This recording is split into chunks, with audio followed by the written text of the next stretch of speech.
ho molto insistito per queste tue precisazioni, Sandro, perché ovviamente la risposta era: ma questa è una grande impresa culturale, importa l'aspetto culturale scientifico e via dicendo. E questo vale per il 90% delle cose che facciamo. Ma in questo caso l'aspetto straordinario è stato riuscire a trovare quel sostegno che ha permesso 22, saranno 23 volumi che sono, per quello che so, un unicum nelle edizioni di fonti di questo ultimo secolo, se non sbaglio.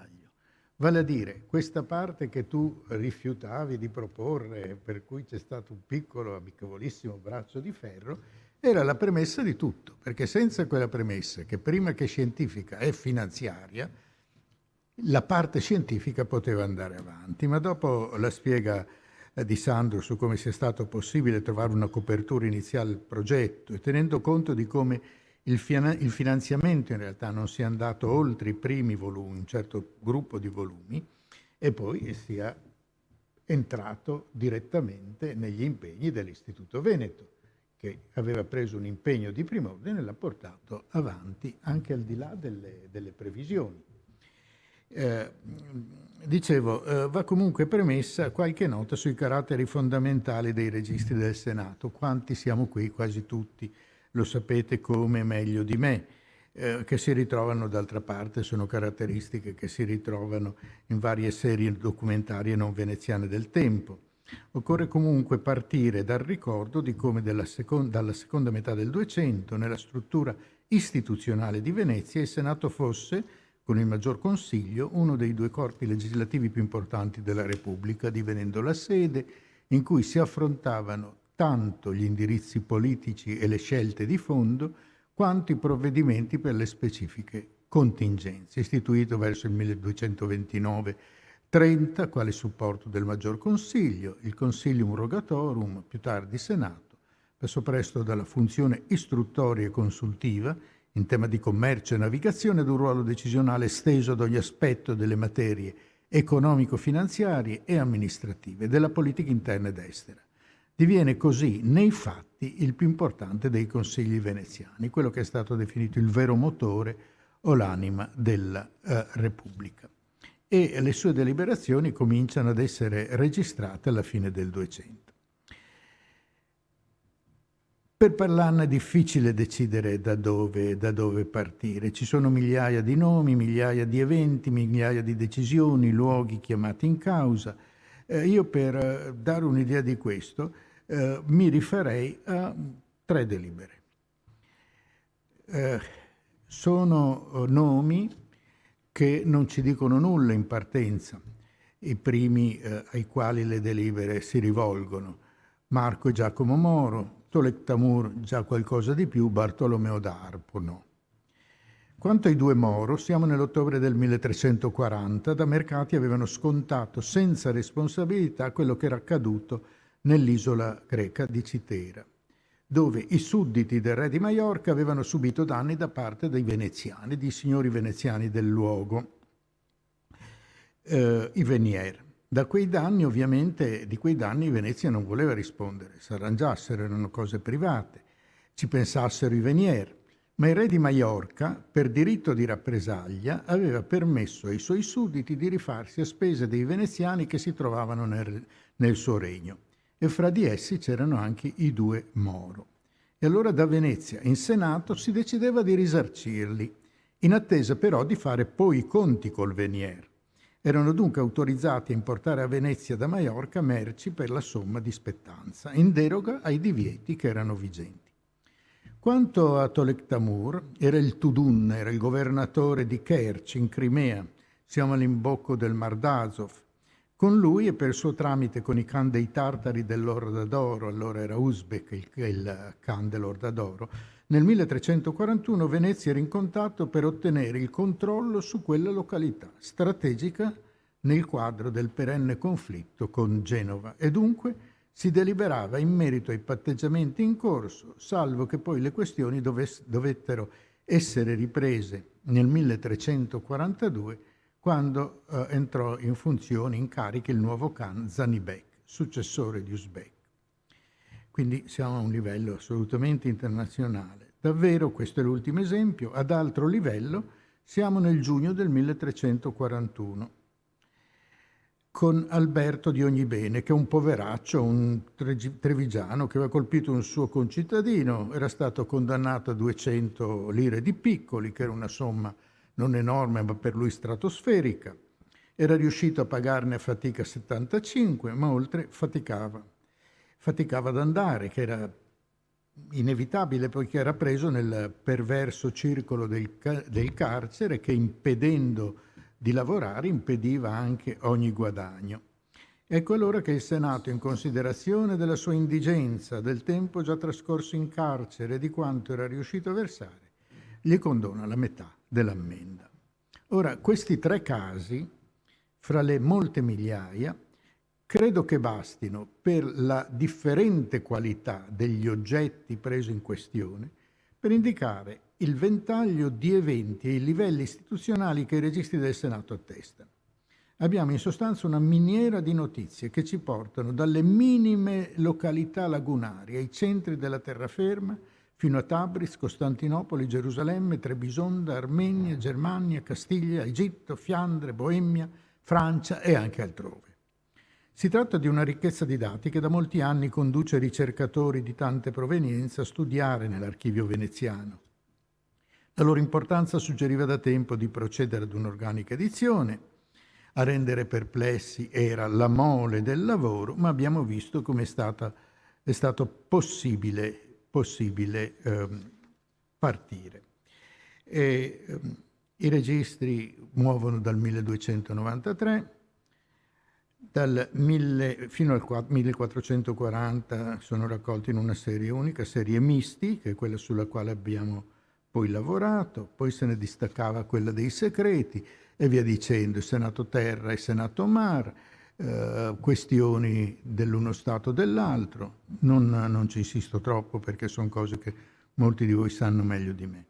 Non mancarono però articolazioni che volta per volta si prospettavano, che rendono bene l'idea di come il Senato abbia poi si sia mosso con estrema attenzione. Per esempio, non so, dal 1560 ci sono i registri indicati come Roma expulsis papalistis. Erano le deliberazioni prese escludendo i senatori che avessero qualche relazione con gli uomini della curia romana, cioè quelli che erano indicati appunto come i papalisti. Quando se ne parlava dovevano subito uscire e non rientrare finché non si era finito. Ho proposto queste date, queste etichette, perché rendono bene l'idea di come il Senato abbia rappresentato per secoli la spina dorsale, il vero motore, l'anima della Repubblica. Appariva dunque opportuno cominciare a rendere disponibile agli studi almeno una parte specialmente importante di questo tesoro documentario. L'impresa era complessa, qualche tentativo di edizione c'era già stato, qualcosa abbiamo già ricordato. Comunque tra il 1879 e il 1887 Giuseppe Giomo aveva pubblicato in un volume di 300 pagine i superstiti indici dei primi 14 registri, un frammento del primo volume che è andato perduto.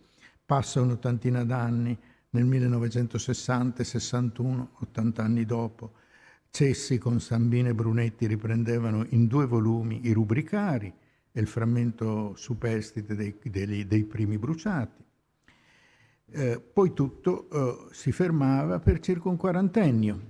Rimettere mano ai misti sembrava plausibile soltanto programmando un intervento che procedesse con ragionevole regolarità, senza quelle pause di 80 o 40 o anche soltanto 20 anni tra un volume e l'altro volume.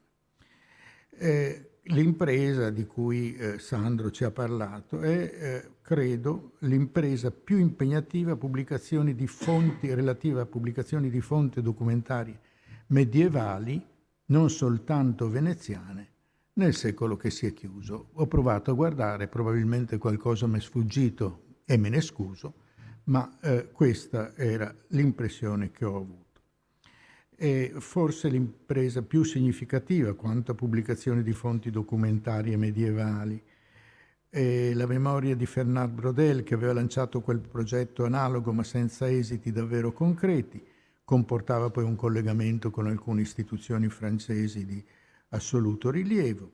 Qui però, a parte i progetti di edizione, importa dire qualcosa sul Senato, molto rapidamente, pensando non tanto a chi è qui oggi, ma a chi poi, se avrà voglia e tempo da sprecare, leggerà queste cartelle.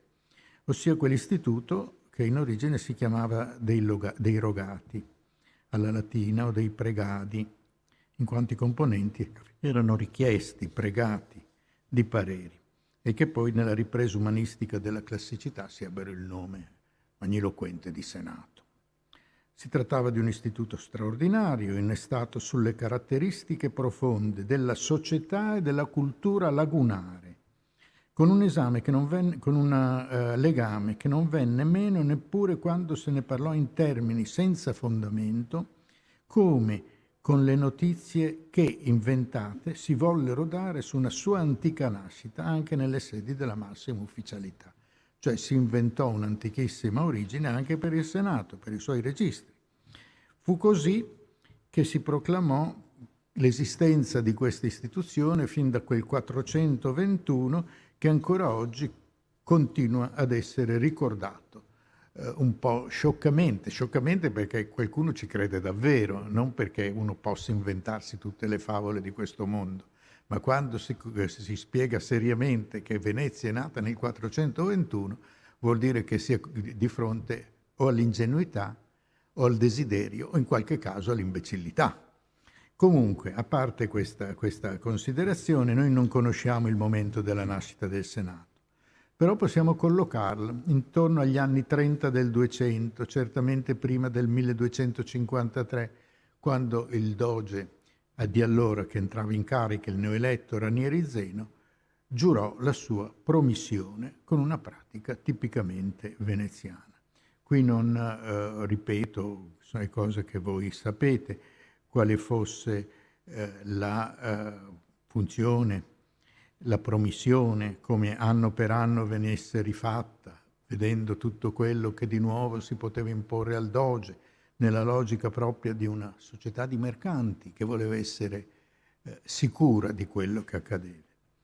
Ora, qua non possiamo insistere nel richiamo alla mitografia lagunare, ma premeva accennarla per comprendere come pure il Senato potesse trovarvi un suo ruolo. Così, la sua pretesa origine al momento della fondazione della città non è una sciocchezza o un gioco letterario, ma corrisponde all'immagine che Venezia intendeva dare di sé quale entità in ogni tempo uguale a se stessa, unica al mondo e perfetta nei suoi ordinamenti. Si doveva spiegare che esisteva da sempre quel regime misto di cui si menava vanto, perfetta sintesi di monarchia, oligarchia e democrazia, con il doge in similitudinem regis, il Senato in similitudinem paucorum optimorum, il maggior consiglio in similitudinem populi, come scriveva a metà 400 Lorenzo de Monacis. Se molto veneziano è il modo in cui si presentò il Senato, altrettanto lo è il percorso attraverso il quale venne concretamente definendosi, senza un atto di nascita vero e proprio, come accadeva a molte istituzioni veneziane. In sostanza non rispondeva a mio vedere, ad organiche architetture istituzionali o all'applicazione di modelli politico-amministrativi, ma piuttosto si precisava con un'empirica crescita di attribuzioni. I registri ci fanno pensare a originarie competenze in materia di commercio e navigazione, ma poi si aggiungevano i ruoli in ambito giudiziario, poi sugli illeciti commessi da magistrati e funzionari, poi sulle malversazioni e fino al Consiglio dei 10 sui delitti e i tradimenti ai danni dello Stato.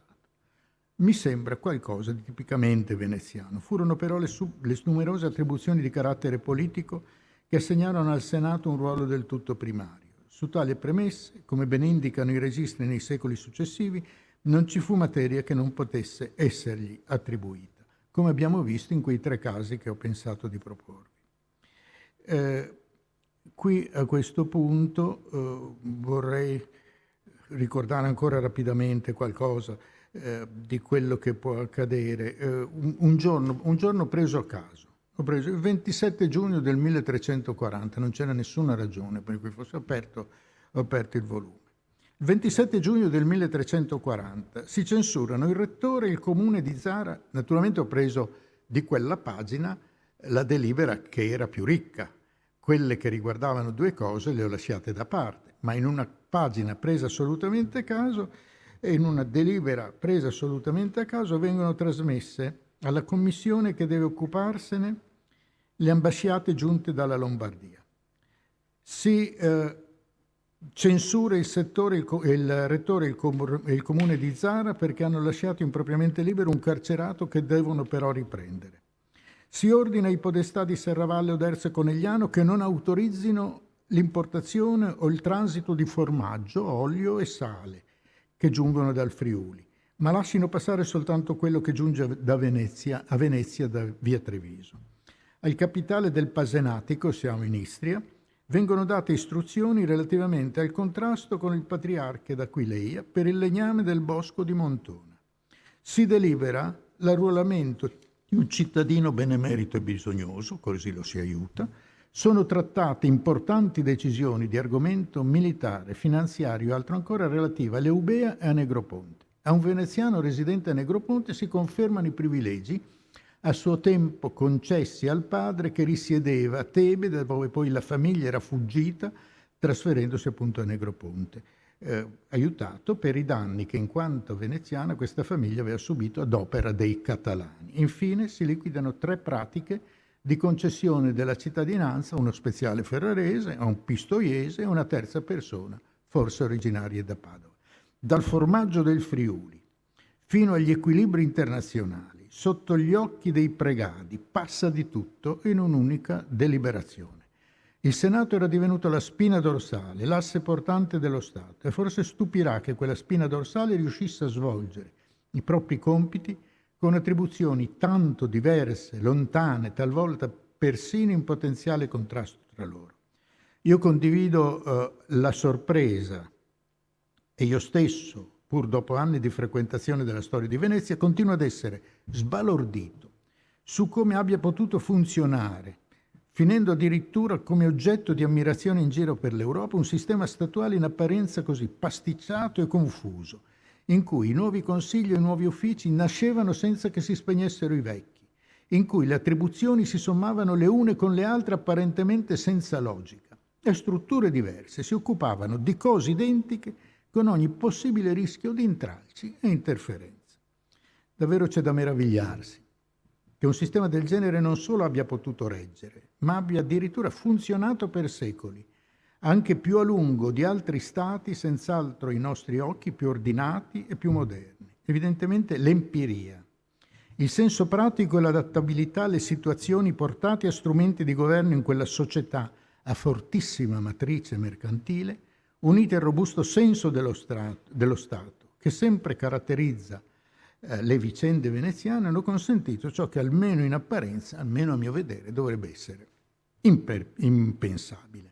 Per concludere, scusandomi per un po' di confusione di questo mio intervento, vorrei premettere un paio di considerazioni. Anzitutto, a nome dei responsabili scientifici dell'iniziativa, devo esprimere la soddisfazione per la sensibilità con cui l'Istituto Veneto ha accolto e sostenuto il difficile progetto di edizione. Vorrei ricordare gli studiosi giovani e meno giovani che con Girgenson e chi vi parla si sono impegnati in prima linea nel lungo lavoro di edizione. Claudio Azzara, Edoardo Demo, Francesca Girardi, Andrea Schisevetter, François Xavier Leduc, Laura Levantino, Andrea Mozzato, Ermano Orlando, scusandomi per quelli che eventualmente ho dimenticato. Da ultimo, vorrei che nel nostro collettivo impegno non si leggesse soltanto lo sforzo degli studiosi o l'esperienza degli eruditi, ma si riconoscesse anche un atto di affetto per Venezia in anni, per lei e per la sua salvaguardia, sempre più drammaticamente difficili. E per finire vorrei darvi io ho parlato di cose molto materiali, non ho parlato di teoriche, giuridiche o altro, ma vorrei chiudere con cose ancora più materiali e banali, dei numeri. I registri del Senato usciti finora sono 11.971 pagine, 18.314 delibere. Tenete conto che ci sono delibere come quella che vi ho letto, in cui ci sono 10-15 fatti diversi. E direi che questo sia un po' la giustificazione degli anni durante i quali abbiamo lavorato e dei quattrini che ci sono stati investiti. Bene, grazie. Adesso parliamo più seriamente di quello che vi ho detto io. Grazie.